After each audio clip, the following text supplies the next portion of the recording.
The Knights Templar weren't supposed to survive. In 1307, they were arrested, tortured, and burned. By 1312, the order was officially erased. But one place didn't follow that story. In Portugal, in Tomar, their headquarters didn't fall. It didn't disappear. It expanded. And while the Templars were being destroyed across Europe, something very different was happening here. Because what was built in Tomar doesn't look like the end of an order. It looks like a transition. And what was created here may explain how their story actually continued. Today, that place still exists, with symbols carved into stone, tunnels hidden beneath the hill, and one window, so intricate, so deliberate, it looks less like decoration and more like a message. All of it still here. This is Tomar. And if what happened here is understood properly, then the story of the Templars didn't end in 1312. It continued. And to understand why, you have to go back to a time when Portugal didn't fully exist yet. In the 1100s, this wasn't a stable kingdom. It was a frontier. King Afonso Henriques had broken away from Leon, and he was still fighting to push south against the Moors. He didn't just need soldiers. He needed men who could take territory and hold it. Because whatever was built here had to survive. That's where the Templars came in, and very quickly, they proved exactly what they were capable of. Disciplined, coordinated, relentless. Places like Santarém didn't fall by accident. They were taken. And once the Templars took ground, they didn't lose it. Afonso didn't just reward them, he handed them control. In the 1150s, the Templars were granted vast territory between the Mondego and Tagus rivers, including a hill above the Nabao. This wasn't random. It controlled the main route south. It was naturally defensible, and it sat directly on the frontier. Which meant one thing: whatever was built here wouldn't just survive, it would dominate. And once established, it would be almost impossible to remove. That place was Tomar. In 1160, Gualdim Pais laid the first stones. A veteran of the Crusades, the Templars' Grand Master in Portugal. But what he began here was more than a fortress. It was something designed to endure. Because this wasn't just land. It was an alliance. The Templars were given territory, autonomy, and power, and in return, they became the shield of a fragile new kingdom, not just defending it, but helping define it. And at the center of it all, something unexpected took shape.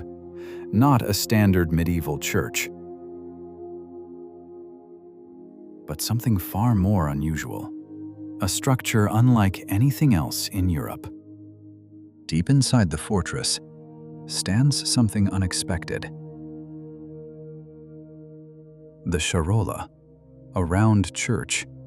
Completed in the late 12th century, it's one of the few surviving Templar rotundas in Europe. But its shape isn't accidental. It mirrors something far older. Jerusalem.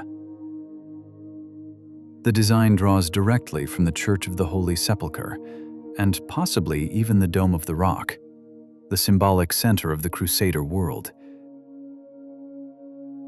And here, that idea was recreated. Inside this space, knights could enter fully armed, even on horseback. They could pray without disarming, ready without stepping away from war. This wasn't just worship, It was alignment, belief and battle combined. And that tells you something important. Tomar wasn't just a fortress. It was built to hold ground spiritually and militarily, because it had to. In 1190, a massive Almohad force pushed north. Tomar was one of the targets. A full siege, overwhelming numbers, and still, it held. Which tells you exactly what this place was. Not an outpost. A center of control. Military, spiritual, and logistical for over a century of Templar power in Iberia. Then in 1307, everything shifted. Across France, the arrests began. King Philip IV moved against the Templars. Charges of heresy, confessions under torture. And across Europe, the order collapsed. Leaders imprisoned, assets seized. By 1312, the Templars were officially dissolved. On paper, they were gone. But Tomar wasn't France, and what happened here didn't follow that ending. King Denis of Portugal made a different move. Instead of destroying the Templars, he absorbed them. In 1319, a new order was established, the Order of Christ. The same lands, the same structures, many of the same men, only the name had changed. This wasn't a collapse, it was a controlled transition, almost seamless, by design. And because of that, the Templar wealth didn't vanish, it was redirected. Their organization didn't collapse, it adapted. And Tomar remained at the center of it all. The fortress became a convent, the stronghold, a headquarters. But look closely, almost nothing was truly lost. The cross remained, altered slightly, but unmistakable. The system survived, the network endured, and over time, it began to take on a new role. Because the battlefield hadn't disappeared, it had shifted. By the 1400s, the focus had shifted, not inland, but outward, toward the sea. And at the center of that shift was a new Grand Master. Prince Henry the Navigator. Not a frontline warrior, but a strategist, an organizer, a man focused on expansion beyond borders. Under his direction, the Order of Christ began funding expeditions, ships, crews, navigation. At first cautiously, down the coast of Africa, then further. And on those ships, a familiar symbol appeared, a red cross. Not the original Templar cross, but its direct descendant. While the rest of Europe believed the Templars had vanished, their legacy was now moving across the ocean.